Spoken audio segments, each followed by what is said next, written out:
엘 베델로 올라가라, 엘 베델로 올라가라 라는 제목으로 함께 은혜를 나누겠습니다. 어떤 분이 어렸을 적에 원불교를 다니기를 시작했습니다. 이분은 어머니의 인도하심으로 갔다고 그래요. 우리는 교회당이라고 말하는데 거기는 교당이라고 하더군요. 교당에서 사실상 여러 가지 일들을 많이 했다고 그는 그 간증에 기록합니다. 청소년 때는 학생회장을 맡을 만큼 나름대로 열심히 다녔다고 하네요. 그리고 그때 배운 것이 어떤 철학적 사고, 또 그래서 그런지 큰 죄를 짓지 않으면서 자기는 살았다고 합니다. 그런데 신실한 종교적 믿음을 주기에는 역부족이었다고 고백합니다. 그분이 교회를 다니게 된 것은 인생의 바닥에 떨어졌을 때, 정말 이럴 수도 없고 저럴 수도 없는 건강과 사업과 전 재산을 다 잃어버렸을 때, 몇 번의 극단적인 선택을 하기로 마음먹었을 때 찾아오신 하나님 때문에 그가 교회를 다니게 됐다고 이야기합니다. 수백 명이 있는 회사의 대표까지 되었으니까 나름 성공한 거 아니겠습니까? 그런데 믿었던 임원이 횡령을 해버린 거예요. 그리고 책임자로서 이 사람은 범죄자가 되었습니다. 그리고 회사를 다시 살리고자 자신이 가지고 그동안 피땀 흘려 모은 수백억의 자산들을 다 팔고, 그럼에도 불구하고 결국은 그 회사를 다 놓치게 됐습니다. 그로 인해서 수년 동안 송사를 당하고 결국 회사는 상장이 폐지되면서 수천억짜리 주식이 다 하루아침에 휴지 조각으로 바뀌고 말았습니다. 꼬일 대로 꼬여버린 자기 인생 가운데 자기 아내가 혼자 다니던 교회에 자기도 모르게 스스로 가게 되더랍니다. 그리고 그곳에 가서 무슨 이유인지 모르지만 이러다 죽을지도 모르겠다 싶어서 하나님 만나겠다는 생각이 들더랍니다. 제가 지난번에 말한 것처럼 자살하기 전에 교회 온다는 말이 맞잖아요. 하나님 붙잡고 살려달라고 기도하고 싶었답니다.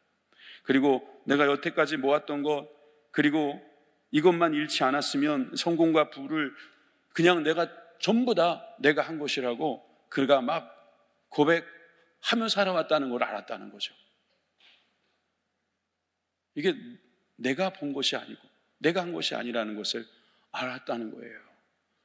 하나님께서 나를 그동안 인도하셨다는 것을 알게 되면서 그는 사실상 거기서 고백하게 되더랍니다. 내가 이런 일이 없었다면 난 하나님을 절대로 찾지 않았을 것이다. 사실 아이러니하긴 한데 실패했기 때문에 하나님을 찾게 되고 그분은 목사님이 되었습니다.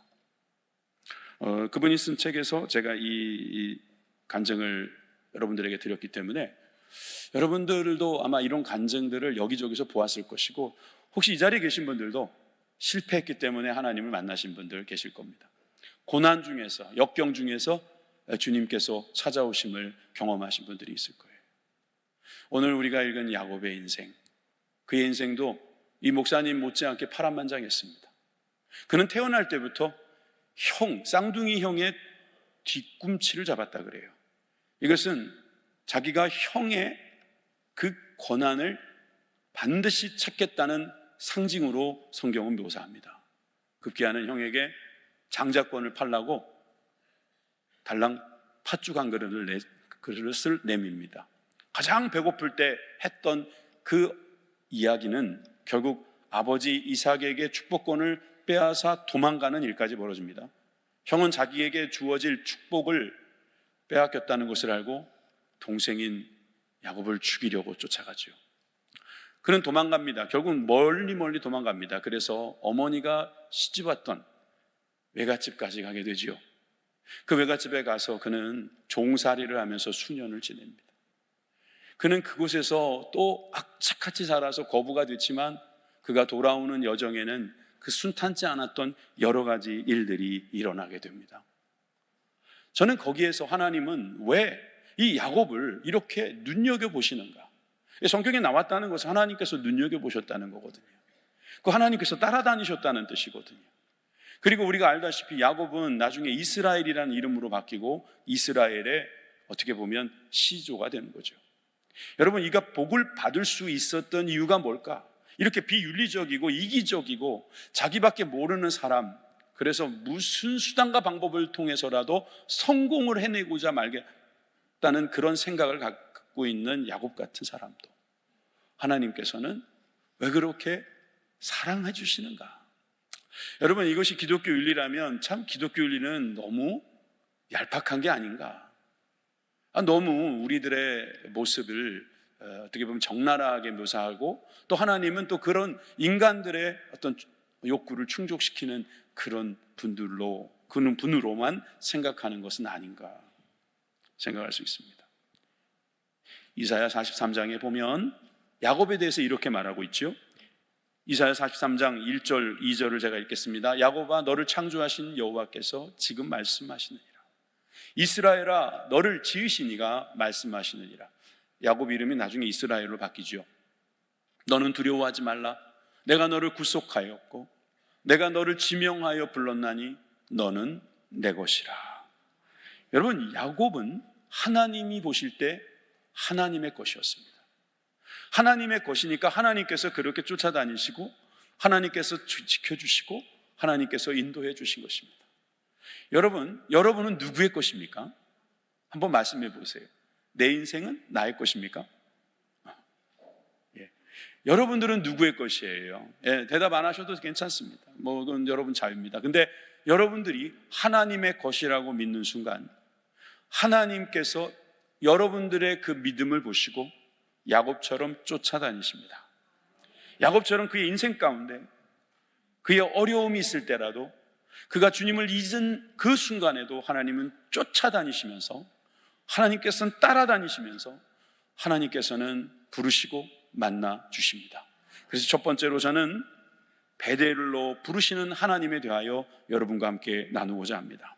오늘 본문에 1절에 뭐라고 말씀하시냐면 일어나 베델로 올라가라 말씀하십니다. 자, 35장 1절을 다 같이 읽겠습니다. 시작. 하나님이 야곱에게 이르시되 일어나 베델로 올라가서 거기 거주하며 내가 내 형 에서의 낯을 피하여 도망하던 때에 내게 나타났던 하나님께 거기서 제단을 쌓으라 하신지라. 아멘. 하나님께서 어느 날 야곱에게 나타나셨습니다. 그리고 베델로 올라가라. 그 베델은 어디냐면 그 옛날 형 에서를 피해서 도망갔던 그곳 아니냐, 그렇게 말씀하시는 거예요. 자, 여러분들에게 지도를 보여드리죠.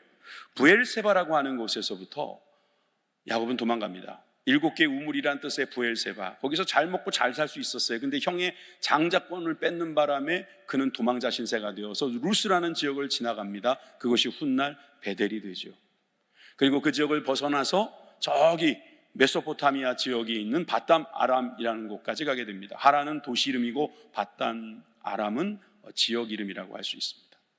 이렇게 그는 도망가고 거기에서 그는 결국은 종으로 전락하고 맙니다. 이름이 좋아 외삼촌이지 사실 그 외삼촌에게 그는 몸과 마음을 다 빼앗겼다고 볼 수 있습니다. 여러분, 이제 저를 보여주셔도 됩니다. 여러분, 그 외삼촌이면 그 조카가 왔을 때 얼마나 반갑고, 얘가 무슨 일을 저지르고 왔는지 알 수도 있겠지만 그 웬만하면 좀 잘해줄 거 아닙니까? 그런데 가만히 보면 뛰는 놈이에 나는 놈이라고 야곱보다 더합니다. 이 외삼촌은요, 노동력을 완전히 착취했다고 볼 수 있어요. 가만히 보니까 이 아이가 자기 딸을 사랑한다는 걸 알게 된 겁니다. 우리나라는 외갓집 친척과 결혼을 안 하지만 다른 나라를 하는 경우도 있고, 또 이스라엘의 풍습에서는 그게 가능한가 봅니다. 그래서 아주 마음에 드는 한 여인이 있는데 그 사람이 바로 외삼촌의 딸이었던 거예요. 그러면 이제 결혼을 좀 시켜주면 얼마나 좋습니까? 그게 불법이 아니라면 시켜주면 되잖아요. 그런데 뭐라고 말해요? 우리 집안에는 그런 법이 없다. 형님부터 가야 한다. 그래서 먼저 사랑하지도 않는 레아를 결혼시키려고 하니까 여러분, 야곱이 어떻게 했습니까? 합니다. 해요. 그래서 창세기 29장 20절에 보면은 이런 기록이 있습니다. 야곱이 라헬을 위하여 7년 동안 라반을 섬겼으나 그를 사랑하는 까닭에 7년을 며칠같이 여겼더라. 여러 가지 이야기가 저 속에 담겨져 있는데, 여러분 7년을 며칠같이 섬길 정도로 그는 라헬을 사랑하는 사랑꾼이었습니다. 그리고 그 사랑을 위해서 자기의 시간과 몸을 다 바칠 만큼의 그런 열정도 있는 사람이었습니다. 자기가 갖고자 하는 것을 어떻게든 얻어내고자 하는 인내심도 있는 사람이었습니다. 성공의 여러 가지 조건을 다 가지고 있지요. 근데 결국은 7년을 그렇게 일하고 나서 남은 또 7년을 더했을 때야 비로소 14년 만에 자기가 사랑하는 여인과 결혼하게 됩니다. 이게 듣고 보면 순애보 같지만 이게 무슨 이야기입니까? 14년이 걸렸으면 예뻤을 여인이 갑자기 안 이뻐 보일 수도 있는데 14년 만에, 여러분 14년 후에도 예쁠 가능성이 있으십니까? 축하드립니다. 네. 여러분 꽃다운 나이를 다 놓친 14년 후에도 여전히 사랑한다? 네, 여러분 저는 야곱의 사랑을 믿습니다. 이 사람은 진짜 사랑했던 것 같습니다. 그러면 그 여인과 같이 살면서 행복하면 얼마나 좋습니까? 또 무슨 병이 도졌는지 거기서 떠나게 되는 겁니다. 저는 생각을 해봤어요. 아니 외삼촌도 곧 돌아가실 수 있는데 거기에 정착했으면 거기서 그냥 눌러 앉지, 다른 곳도 아니고 외갓집 아닙니까? 또 처갓집도 되는 거 아니에요? 그럼 거기서 살면 좋은데 왜 돌아가려고 그러는 거예요? 그래서 아내와 자녀들을 다 이끌고 돌아가다가 또 라반이 쫓아오기도 하고, 왜? 너무 많은 재산을 가지고 하니까 성공한 거죠. 그의 열정, 그의 인내, 그의 모든 꾀와 생각들과 체력은 그를 성공시키기에 부족함이 없었습니다. 그렇게 해서 도망가는 찰나에 또 아내의 기지를 통해서 그는 결국 거기를 떠나게 됩니다. 자, 이런 이야기가 성경에 쭉 나오잖아요.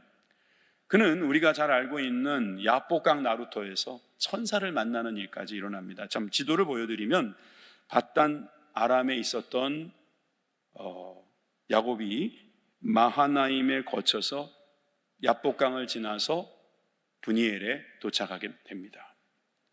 여러분 이 브니엘이라는 말은 하나님의 얼굴이란 뜻입니다. 그가 천사와 씨름해서 환도뼈, 그게 무슨 뼈인지는 정확하게 모르겠는데 허벅지가 골절됐다고 하니 그는 이제 장애를 얻게 되겠죠. 그렇지만 거기서 얻은 것도 있습니다. 천사가 인정하죠. 네가 이겼다. 그리고 이름을 바꿔줍니다. 하나님을 이긴 자. 여러분 이스라엘이라는 이름이요, 저 이름이 예사롭지 않은 이름입니다. 하나님을 이겼다라는 뜻이거든요. 하나님께서 져주신 거지요. 하나님께서 져준, 그렇지만 하나님이 이겼다고 인정한 그 이름을 가진 야곱, 참 특이합니다. 그래서 그는 이 브니엘에서 이렇게 고백하는 걸 볼 수 있습니다. 창세기 32장 30절에 그러므로 야곱이 그곳 이름을 브니엘이라 하였으니 그가 이르기를 내가 하나님과 대면하여 보았으나 내 생명이 보존되었다 함이더라. 하나님도 이겨먹어야 성이 차는 이스라엘. 이 야곱은 결국 하나님의 얼굴을 생각하면서 그 브니엘에서 자신이 죽을 뻔했다는 걸 깨닫습니다. 야, 나 죽을 뻔했구나. 하나님을 만난 건데 내가 이렇게 생명이 붙어 있는 걸 보니까 하나님께서 나를 살려주셨구나. 아닌 게 아니라 그가 제일 두려워했던 것은 하나님이 아니었습니다. 자기가 형의 그 장자권을 빼서 도망갔기 때문에 이제 만나기만 하면 죽이겠다고 하는 그 형이 제일 무서웠을 것입니다. 그 브니엘에서 하나님의 얼굴을 보았다는 것을 깨닫고 그가 이제 그 자리를 피해서 가다가 형을 만나게 되지요. 근데 여러분 놀랍게도 형이 그 쩔뚝거리며 걸어오는 야곱을 보면서 불쌍히 여기기 시작하는 거예요. 껴안아 주기도 하고. 이거는요 어떻게 해석해야 될 수 있는지 모르겠어요. 어떻게 해석해야 될지. 도대체 그 불쌍한 모습 그 하나만으로 십몇 년 동안 벼르고 별렀던 그 복수를 포기한다고요? 저는 분명히 그 에서의 마음에 하나님께서 들어가신 게 아닌가 싶다 생각합니다. 자, 그래서 그는 브니엘에서 어디로 이동했냐면은 숫곳으로 이동하다가 형을 만나고 이제 세겜으로 이동합니다. 형에서는 저 사해 옆쪽으로 세일이라는 곳으로 다시 돌아가게 되지요. 여러분 이 세겜이라는 곳은 참 재미있는 곳입니다. 이 세겜에 가서 그는 세겜에 있는 하몰이라고 하는 사람을 만나고, 또 세겜이라는 지역의 추장 이름이 세겜이에요. 이 세겜도 만나게 되고, 그리고 거기서 밭을 사서 제단도 쌓습니다. 그리고 그 지역 이름을 엘로헤 이스라엘, 즉 하나님, 이스라엘의 하나님이란 뜻의 땅을 만들어서 거기서 제단도 쌓고, 여러분 나름대로 이제 신앙의 모습을 갖춰가는가 싶습니다. 그런데 큰 문제가 생겼습니다. 여러분, 그 세겜이라는 주장이 야곱의 딸을 겁탈한 겁니다. 강간한 딸을 보는 아버지는 어떻겠습니까? 여러분, 자신의 욕심 때문에 이런 일이 벌어졌을 거라는 아버지의 생각, 여러분 들 것 같지 않습니까? 내가 내 꿈대로 한번 살아보겠다고 먼 곳으로 이동하다가 자기 딸이 이런 봉변을 당했다고 생각하면 아마 치가 떨리고 복수심이 불탈 겁니다. 그런데 이 하몰이라는 세겜 주장의 아버지가 결국 중재에 나섭니다. 사실 디나를 강간했지만 이 주장 세겜은 이 디나를 사랑했던 것 같습니다. 그래서 결혼했으면 좋겠다고 그 아버지를 설득하고, 또 아버지는 야곱에게 찾아와서 어떻게 하면 결혼할 수 있겠냐고, 내가 뭐든지 혼수품으로 드리겠다고 그러면서 진정성 있게 다가섰습니다. 그랬을 때 야곱은 결국 이런 이야기를 하게 되죠. 다른 거 다 필요 없고 우리는 한 민족이 되기 위해서는 우리가 할례를 받아야 되겠다. 우리 그 유명한 이야기 있잖아요, 그죠? 그래서 세겜 사람들이 다 할례를 받기로 합니다. 자, 여러분, 이 할례라는 것은 이 외과 수술이죠. 포경 수술이에요. 여러분, 이 수술 때문에 마취제도 없던, 항생제도 없던 그때에 얼마나 이 남성들이 지금 아파서 들어 누워 있겠습니까? 그런데 그 자리를 야곱의 자녀들이 들어갑니다. 자, 창세기 34장 25절에서 27절 말씀 같이 읽겠습니다. 시작. 제3일에 아직 그들이 아파할 때에 야곱의 두 아들 디나의 오라버니 시므온과 레위가 각기 칼을 가지고 가서 몰래 그 성읍을 기습하여 그 모든 남자를 죽이고 칼로 하몰과 그의 아들 세겜을 죽이고 디나를 세겜의 집으로 데려오고 야곱의 여러 아들이 그 시체 있는 성읍으로 가서 노략하였으니 이는 그들이 그들의 누이를 더럽힌 까닭이라. 자기의 누이를 더럽혔다고 이 행동을 한 것을 보면 여러분 마음은 어떻겠습니까? 한번 보세요. 아파하고 있는데, 누워 있는데 단 두 사람이 칼 가지고 거기에 있는 남자들 다 죽일 수 있었다. 이건 굉장히 만행입니다. 이건 아무리 우리가 야곱의 편을 들어주고 싶어도 이건 아니죠. 심지어 하몰, 그의 아들이니까 추장 세겜도 죽이고 디나도 데려오면서 그 성읍에 가서 다 노략해가지고 빼앗아 왔다는 소리예요. 이거는 아니죠. 여러분, 이것을 들은 야곱의 마음이 어떻겠습니까? 디나가 당한 것도 정말 너무너무 괴로운 일이지만 이 일로 인해서 이제 그 주변에 있는 부족들이 가만히 있겠습니까? 평생을 걸쳐서 그렇게 모아온 모든 재산들을 하루아침에 다 빼앗기게 생겼습니다. 이 아이들이 왜 그렇게 나서서 흥분해서 왜 이런 상황까지 벌였는가, 그는 생각할 수 있었을 것입니다. 여러분, 우리가 읽은 구절이 34장입니다. 오늘 35장 읽었잖아요. 그러니까 바로 오늘 이 이야기가 있기 전에 바로 세겜에서 일어났던 일을 이야기하는 겁니다.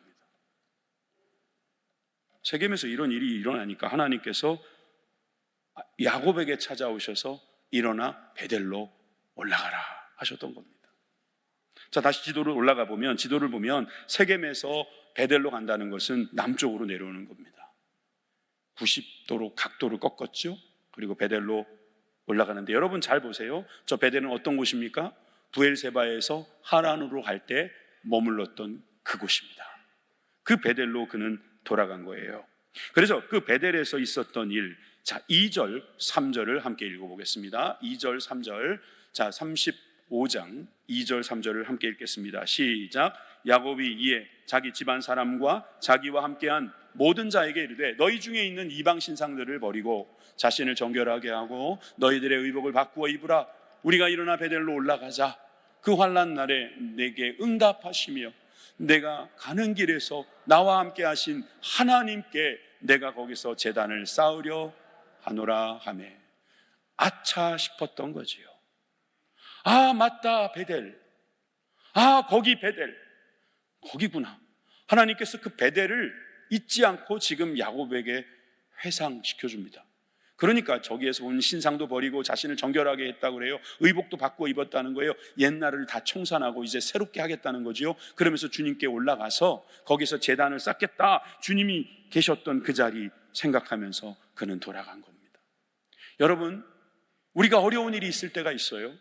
생각지 않은 일이 벌어질 때가 있어요. 여러분, 그럴 때 주님께서 우리에게 찾아오셔서 하시는 말씀, 베델로 올라가라. 여러분, 우리는 베델로 올라갈 때가 있습니다. 베델로 올라가야 할 때가 있습니다. 베델로 올라가야만 될 때가 있습니다. 그저 우리가 다니고 싶은 데를 정처 없이 돌아다니는 것이 우리의 인생인가? 아닙니다, 여러분. 우리는 베델로 올라가야 합니다. 베델, 하나님을 만난 그 자리, 하나님께서 찾아오신 그 자리, 하나님께서 만나자고 하신 그 자리에 우리는 돌아가야 할 줄 믿습니다. 그래서 두 번째, 야곱을 만나주신 하나님, 베델에서 하나님께서는 야곱을 만나주시잖아요. 그 야곱을 만나주실 때 야곱이 어떤 준비를 했습니까? 4절에서 5절에 나오지요. 같이 읽겠습니다. 그들이 자기 손에 있는 모든 이방 신상들과 자기 귀에 있는 귀고리들을 야곱에게 주는지라.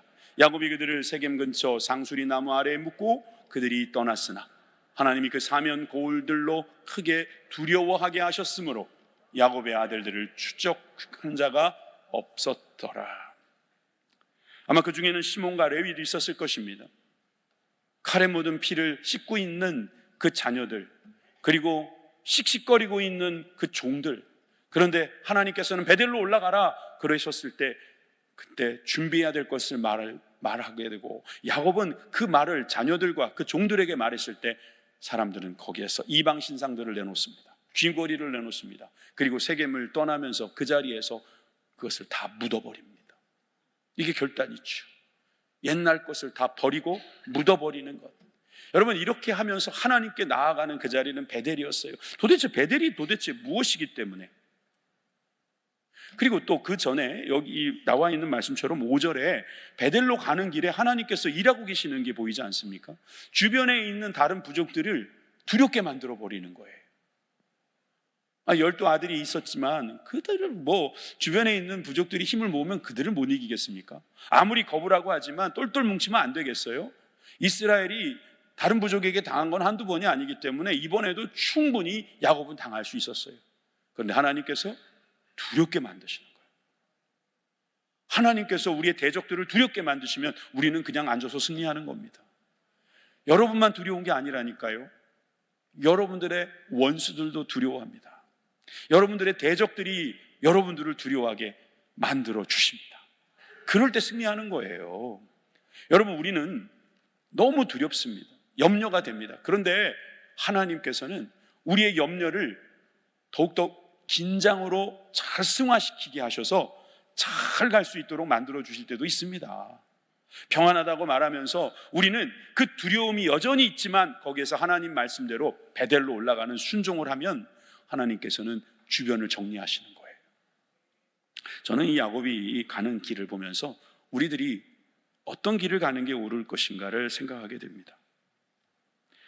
그 사면 고울들로 두렵게 하셨던 하나님, 그 하나님은 그 14년 전, 그보다 훨씬 전에 베델에서 만나 주셨습니다.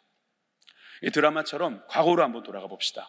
여러분, 지금 도대체 그 베델에서 무슨 일이 있었길래 베델로 올라가라고 자꾸 그러는가? 또 베델을 생각해 보니 야곱은 그렇게 신상도 버리고 귀걸이도 묶고 막 그러면서 그는 경건한 모습으로 바뀌는가? 도대체 그 베델에서 무슨 일이 있었길래? 28장에 가보면 여러 가지 일들이 있는데 그 중에서 베델이란, 예전엔 루스라고 하는 지역에 그가 당도했을 때 그는 너무 지쳤어요. 그래서 거기서 잠에 빠지고 말았습니다. 꿈을 꿉니다. 그런데 그 꿈 속에서 하늘의 문이 확 열리고 거기서 사다리가 쫙 내려오면서 그 사다리 위에 천사들이 왔다 갔다 하는 겁니다. 그리고 거기에서 하나님의 음성이 들려오는 겁니다. 하나님의 음성을 들은 거예요. 꿈이에요, 여러분, 꿈입니다. 그 꿈 얘기가 바로 28장에 나옵니다. 13절, 14절을 여러분들이 한번 읽어주시기 바랍니다. 시작. 또 본즉 여호와께서 그 위에 서서 이르시되 나는 여호와니 너의 조부 하나님의 아브라함의 하나님이요 이삭의 하나님이라. 내가 누워있는 땅을 내가 너와 내 자손에게 주리니 내 자손이 땅에 티끌같이 되어 내가 서쪽과 동쪽과 북쪽과 남쪽으로 퍼져 나갈지며 땅의 모든 족속이 너와 내 자손으로 말미암아 복을 받으리라. 아멘.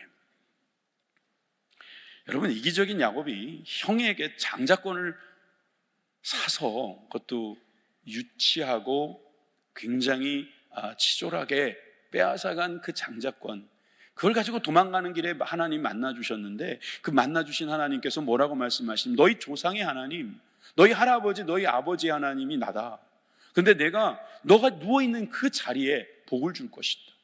그래서 그 자손이 티끌같이 많아질 것이라고 말씀하시는 것입니다.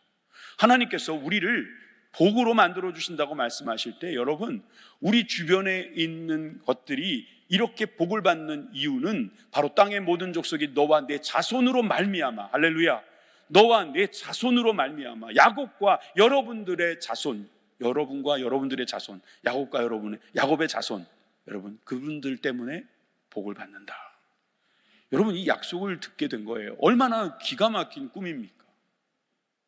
다시는 돌아오지 못할 것 같고 부모님과는 이제 생이별을 해서 이제 낙심할 대로 낙심한 장자권이라는 거 하나 얻었는데 그게 도대체 무슨 소용이 있나 싶은 야곱에게 하나님은 찾아오신 거예요.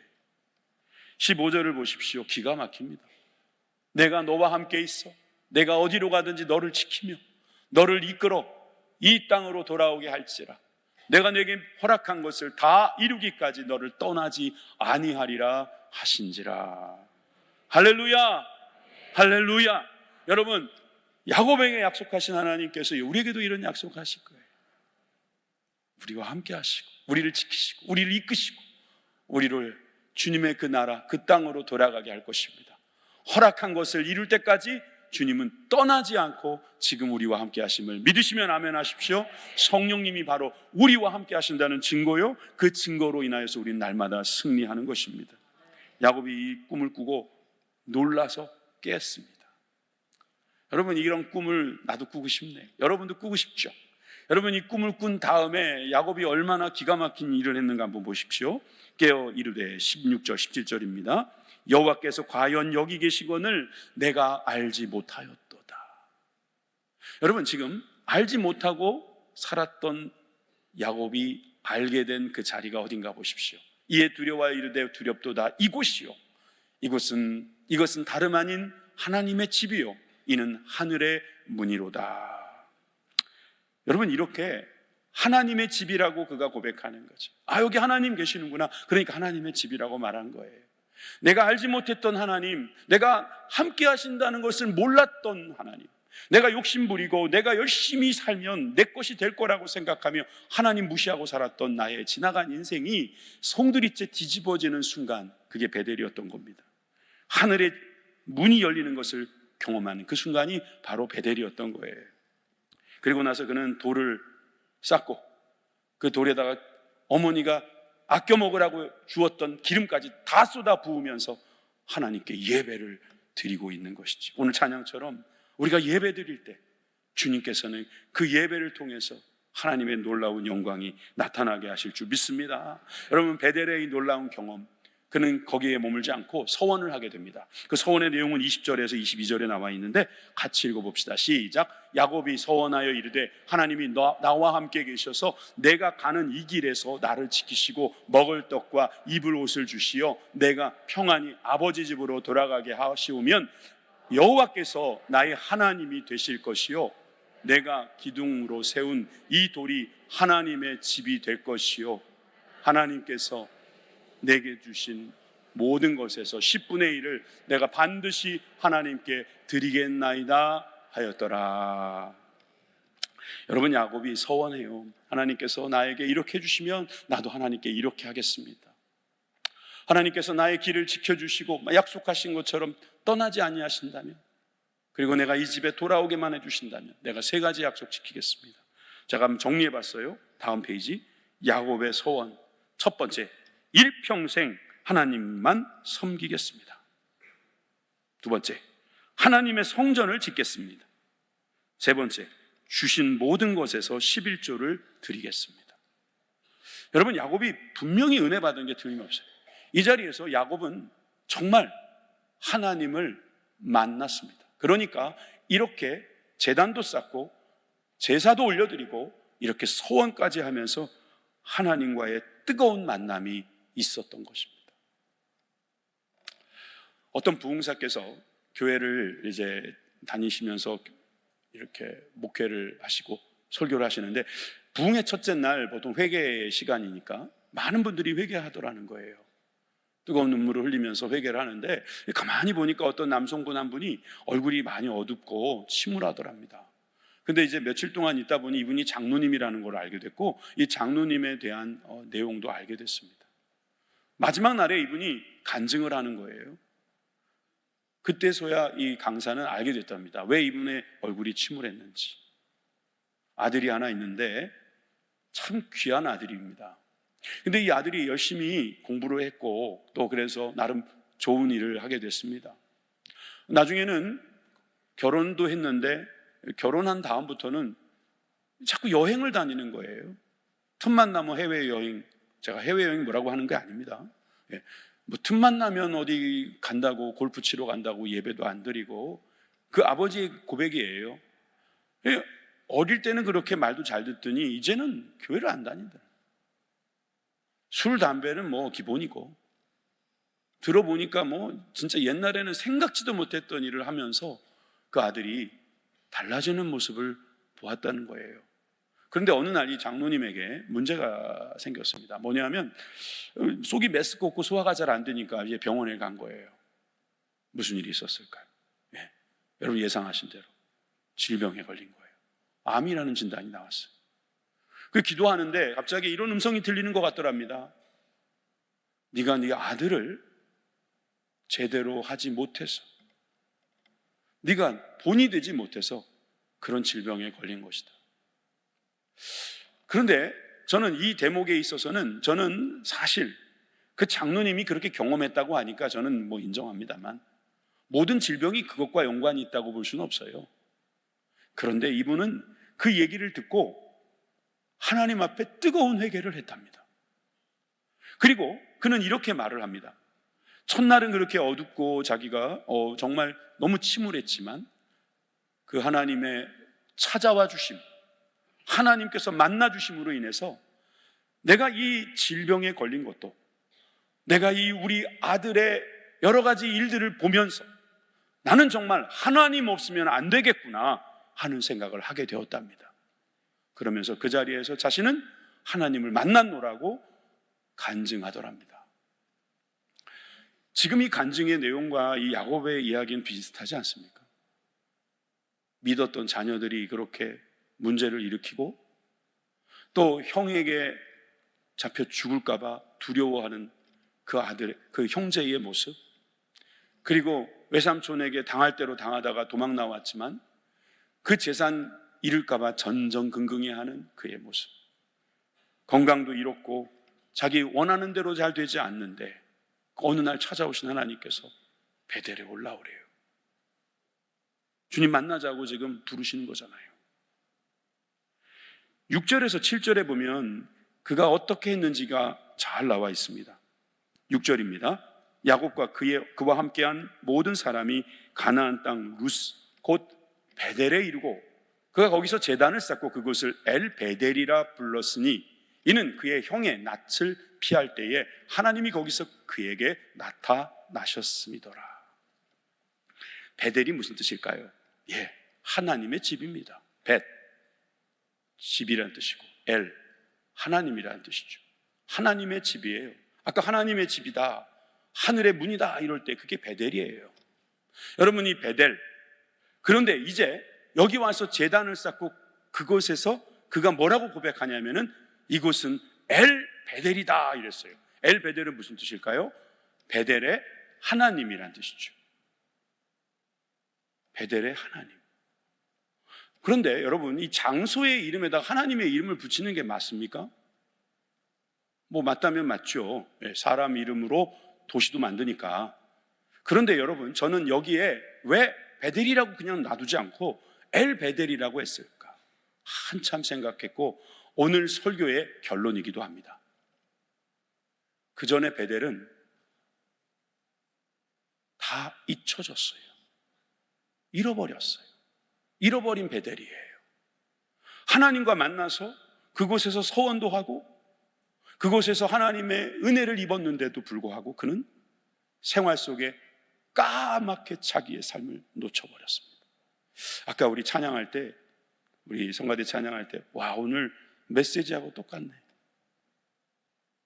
우리 생활 속에서 우리는 베델이라는 기억을 그냥 옛날의 추억으로 놔뒀어요. 그러니까 하나님의 집인데 하나님이 없는 거예요. 이름만 하나님의 집이에요. 자기가 이름만 하나님의 집이라고 기억하고 있던 그 베델에 와보니 거기가 정말 하나님 계신 곳이라는 걸 알게 됐어요. 그러니까 하나님의 하나님 집이라는 거죠. 하나님이 계신 하나님의 집. 여러분, 하나님이 계십니까? 우리가 신앙생활하는 데 있어서 하나님이 없는 신앙생활은 아무 소용없습니다. 우리가 실패하고 우리가 여러 가지 고난을 당하고 그런 과정에서 우리가 낼 수 있는 결론은 뭡니까? 하나님 없으면 안 된다, 이 말이에요. 선악과를 보세요. 선악과가 여러분, 이런 이야기예요. 먹지 말라고 하는 물건을, 아니면 그 음식을, 먹지 말아야 되는 건 음식도 아니겠지만 그거를 다 볼 수 있는 가장 정중하게다 놓은 거예요. 여러분, 만약에 식탁에 먹지 말아야 할 것을 자녀들에게 먹지 말라고 하면서 식탁에 올려놓는 부모가 어디 있습니까? 어디다 숨겨놓지. 못 먹게 버려버리든지 그러지. 이거 하나님 이상하시다 이렇게 생각 안 드세요? 그런데 여러분, 그걸 이상하다고만 보지 마십시오. 결과적으로 하나님은 알고 계신 거죠. 우리는 하나님보다 높아지고 싶은 마음이 있는 거예요. 수단과 방법을 다 동원해서 나 중심적으로 살아야겠다는 그런 마음으로 똘똘 뭉친 우리들을, 야곱 같은 우리들을, 지렁이 같은 우리들을 주님께서 알고 계신 거예요. 그러니까 주님께서는 그것을 우리에게 알라고 보여주시는 건데, 여러분, 결과적으로 우리는 고백하게 되는 건 우리는 죄인입니다 라는 거예요. 사순절 기간 동안에 여러분들이 자주 말해야 될 것은 저는 죄인입니다 라는 말이에요. 이 말은 다시 말해서 저는 주님 없으면 살 수 없습니다, 이런 말이에요. 선악과를 먹고 죄를 지은 인류는 하나님 없으면 살 수 없는 존재가 된 거예요. 이 사실을 알아야 한다는 겁니다. 베델만 알아서는 안 돼요. 그냥 기억 속의 베델, 추억 속의 베델, 서원이라는 것도 했고, 내가 일평생 하나님 섬기겠습니다, 하나님의 성전을 짓겠습니다, 11조를 드리겠습니다.